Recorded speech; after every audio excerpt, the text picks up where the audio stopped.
So I'm going to talk about a couple of gadgets that can help you do just that. Time starts now.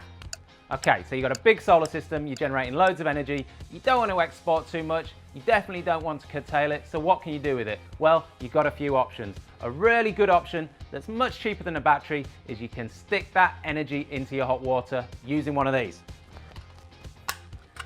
GreenCatch Solar Power Diverter. They're based in Australia, they make them in Australia, so that's a good thing, but we've got a table on our website where you can see lots of different hot water PV diverters. They look at your solar, and if your solar's going out into the grid, it says, hey, we can use that and we can stick it into the hot water. But what's really cool about this is if you've got exporting less than the size of your hot water element, so say your hot water element's 3.6 kilowatts and you've only got 1.8 kilowatts of spare solar, this thing can handle that. And how it does it is it uses a technology called burst fire. How cool a name is that? Now what burst fire does is it basically shoots your electricity retailer until they stop sending you a bill. No, it doesn't do that. It's even cleverer. What it does is it takes your 230 volt AC waveform and it chops out individual bits of the waveform, but it's better than that. It does it exactly where it's crossing over the 0 volt line. That reduces harmonics. So if you chop out half the waveforms, you get half the power. So if you've only got 1.8 kilowatts of solar and a 3.6 kilowatt element, then it can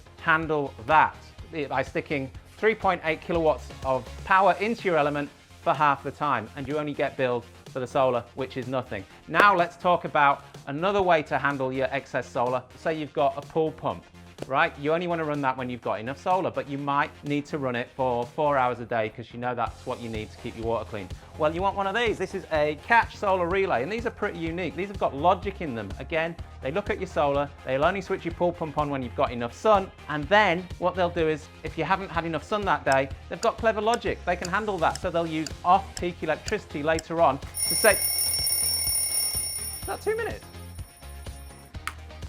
All right.